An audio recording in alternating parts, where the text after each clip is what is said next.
PKN ya, serta pemirsa-pemirsa kajian manis. Selamat malam, selamat berjumpa lagi di kajian manis. Selalu ada yang manis seperti itu ya teman-teman. Baik, kesempatan kali ini kita akan lanjutkan materi yang kemarin, di mana kemarin di kajian Kamis kemarin kita sudah menjelaskan apa itu dewan kerja, kemudian juga menjelaskan tentang komposisi dewan kerja seperti apa serta berapa jumlah anggotanya. Pada kesempatan kali ini kita akan membahas ya, ada beberapa topik. Yang pertama pembagian tugas dalam dewan kerja, yang kedua ada fungsi tugas dan mekanisme bidang dalam dewan kerja, kemudian dilanjutkan yang ketiga ada sistem administrasi dan perencanaan dewan kerja, kemudian yang keempat keuangan dewan kerja, yang kelima sangga kerja, kelompok kerja, dan unit kegiatan di dalam dewan kerja. Oke, kita bahas yang pertama ya teman-teman ya. Mungkin kali ini kita sendiri tidak apa-apa ya. Mungkin teman-teman yang di kajian manis selalu stay tune kepada kita di podcast maupun di YouTube DKC Kudus Cakti ya. Perlu teman-teman ketahui materi yang pertama ya, poin yang pertama akan kita sampaikan, kita sharing-sharing bareng ya. Pembagian tugas dalam dewan kerja.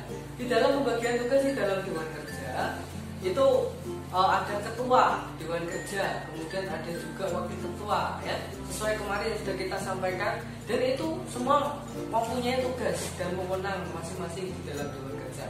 Yang pertama ada ketua. Ketua dewan kerja mempunyai tugas pokok dan tanggung jawab. Pertama memimpin dewan kerja dalam menjalankan fungsi dan tugas pokoknya ya, fungsi dan tugas dikerjakan oleh ketua dewan kerja, kemudian sebagai penghubung antara dewan kerja dengan kuartir ya. Ketika apa-apa ada di dewan kerja, orang yang nomor satu adalah ketua dewan kerja yang berhubungan dengan kuartir. Yang ketiga, bertanggung jawab atas segala kegiatan yang dilaksanakan oleh dewan kerja kepada kuartir dan musmanitra ya. Jadi musmanitra itu yang dikonsultasikan oleh ketua dewan kerja. Kemudian wakilnya membantu. Kemudian ada juga ketua bidang ya teman-teman. Ketua bidang ya, sebagai ketua bidang menjalankan dan memimpin anggota bidangnya sesuai dengan tugas dan pokok fungsinya yang selaras dengan hasil musmanitra. Itu yang pertama teman-teman ya. Kemudian anggota melaksanakan ya tugas dan pokok fungsi untuk menyukseskan ya program kerja yang ada di dewan kerja seperti itu. Kemudian yang kedua teman-teman perlu ketahui, poin yang kedua akan kita sharing-sharingkan ada fungsi tugas dan mekanisme bidang dalam dewan kerja. Kemarin kita sudah singgung bahwasanya di dewan kerja ada 4 bidang ya. Yang pertama ada bidang kajian kepramukaan, ada 2 bidang kegiatan, 3 bidang pengembangan dan pembinaan ya, kemudian yang keempat ada penelitian dan evaluasi. Dan masing-masing 4 bidang itu mempunyai tanggung jawab dan tugas masing-masing ya. Kalau kita tanya apa sih program kerja dari bidang kajian kepramukaan seperti itu ya. Kalau di bidang kajian kepramukaan kita itu biasanya ya sesuai dengan arahan itu, contohnya langsung real yaitu mengelola buku-buku materi atau mengelola materi-materi, membuat soal-soal ya, kemudian pengadaan materi baik hardware maupun software itu bidang kajian yang punya ya, mengkaji kepramukaan ya, seperti itu. Kemudian yang kedua ada bidang kegiatan. Bidang kegiatan ini teman-teman perlu ketahui kegiatannya banyak banget kalau bidang kegiatan, karena terjun langsung bidang kegiatan itu. Contoh ya, kalau kita di dewan kerja kan ada akun sosmed ya, baik di Instagram maupun Facebook ya, dan YouTube itu juga yang mengelola adalah bidang kegiatan langsung. Ataupun nanti ketika habis kegiatan ya, kemudian kegiatan-kegiatan yang di jadwal itu, di papan kegiatan itu yang bertugas adalah bidang kegiatan, langsung mengeksekusi kalau bidang kegiatan. Kemudian yang ketiga ada bidang pembinaan dan pengembangan, atau bisa disingkat bimbang ya. Tuh, kalau di Bimbang ini sendiri kegiatannya ngapain sih? Kegiatannya itu seperti lebih ke pengelolaan, kemudian mengupdate juga. Ketika Dewan Kerja butuh materi atau pelatihan, ya itu Bimbang yang merumuskan, ya. Kemudian nanti juga seperti ketika ada pelatihan itu kurikulumnya dari Bimbang, pembinaan dan pengembangan. Itu nanti bekerja sama dengan Pusdiklatser juga. Seperti itu ya. Kemudian ya pengorganisasian dan lain-lain, pengelolaan turun ya. Misal ada di Dewan Kerja Ranting ya, turun ke pembinaan ke Dewan Ambalan itu tugasnya bidang pengembangan dan pembinaan Bimbang gitu ya. Paham ya teman-teman ya sampai sini. Kemudian kalau di bidang penelitian dan evaluasi, ini kerja nyatanya apa ya? Meneliti dan mengevaluasi. Ya contoh, ketika kita Dewan Kerja mengadakan kegiatan ya, contoh kegiatan pengembangan dan pembinaan, kemudian nanti yang penelitian dan evaluasi ini melempar Waslitek. Tuh biasanya seperti itu. Nanti lewat apa ya? Kalau teman-teman DKI bingung nanti bisa melewat Google Form itu bisa ya, maupun aplikasi-aplikasi lainnya itu untuk meneliti bisa.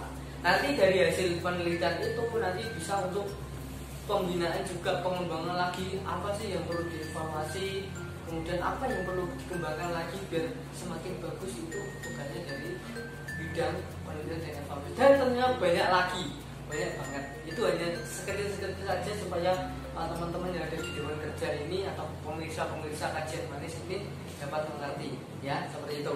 Kemudian ada sistem administrasi dan perencanaan Dewan Kerja ya.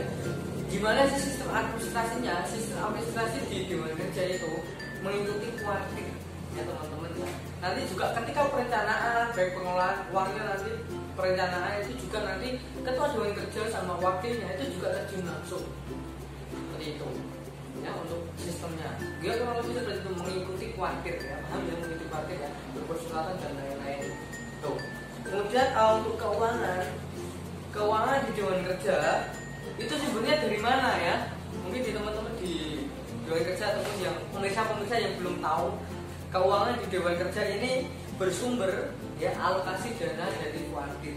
Jadi alokasinya dari kuartir nanti bisa melaksanakan tugas dan pokok itu tadi, tugas dan pokok fungsinya. Ya contohnya ketika Dewan Kerja ingin mengadakan kegiatan pembinaan dan pengembangan maupun kegiatan kema ataupun yang lainnya, itu dapat alokasi dana juga dari kuartir. Itu yang pertama ya, sumber keuangannya. Kemudian yang kedua, usaha dana Dewan Kerja.